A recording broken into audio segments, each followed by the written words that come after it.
ఆంధ్రప్రదేశ్లో 4 రోజులుగా భారీ వర్షాలు పడుతున్నాయి. వానలు కుండపోతగా కురుస్తుండటంతో విజయవాడలోని బుడమేరు పొంగి ఉధృతంగా ప్రవహిస్తుండటంతో పలు కాలనీలు జలమయమయ్యాయి. దీంతో ప్రజలు నరక యాతన పడుతున్నారు. ఏపీ ప్రజలు సహాయక చర్యలను ముమ్మరం చేసింది. ముఖ్యమంత్రి నారా చంద్రబాబు నాయుడు క్షేత్రస్థాయిలో పర్యటించి వరద బాధితులకు ధైర్యం చెబుతున్నారు. మంత్రులు కూడా బాధితులకు అండగా నిలుస్తున్నారు. 4.5 గంటల పాటు వరద ప్రభావిత ప్రాంతాల్లో సీఎం చంద్రబాబు ఈరోజు విస్తృతంగా పర్యటించారు. వాహనాలు వెళ్లలేని ప్రాంతాలకు జేసీబీల ద్వారా బాధితుల ఇళ్ల వద్దకు వెళ్లి కష్టాలను సీఎం చంద్రబాబు తెలుసుకున్నారు.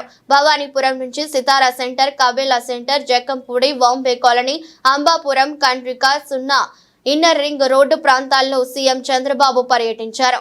వరద బాధిత ప్రాంతాల్లో అందుతున్న సాయాన్ని పర్యవేక్షించి ప్రజలకు ముఖ్యమంత్రి చంద్రబాబు ధైర్యం చెప్పారు. దాదాపు 22 కిలోమీటర్ల మేర జేసీబీ పైనే ముఖ్యమంత్రి చంద్రబాబు ప్రయాణించారు. అదే మరిగా కొండే బాధితులు కోరుతున్నా, మీరు కూడా తొందరపడాల్సిన పని లేదు. అందరికీ న్యాయం చేస్తాం. ఇప్పటికే మీరు చూశారు, 3వ రోజు చరిత్రలో ఇంత పెద్ద విపత్తు ఎప్పుడు రాలేదు. కానీ ఆ విపత్తును ఆదుకోవడం కూడా ఎంత సమర్థవంతంగా చేసామో మీరు చూశారు.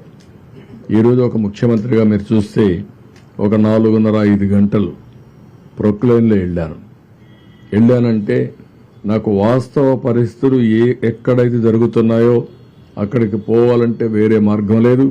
నేను హెలికాప్టర్లు వెళ్ళొచ్చు, కానీ హెలికాప్టర్లు వెళితే పైన చూసేదానికి అవకాశం ఉంటుంది. డెప్త్కి పోలేము.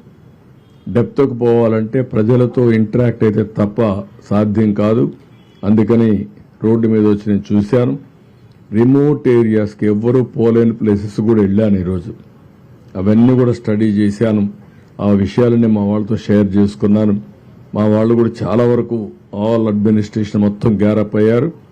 రేపు ఎల్లుండో మీకు చాలా వరకు నార్మల్సీ తేవడానికి సర్వ విధాల ప్రయత్నం చేస్తున్నాం, తీసుకొస్తాం.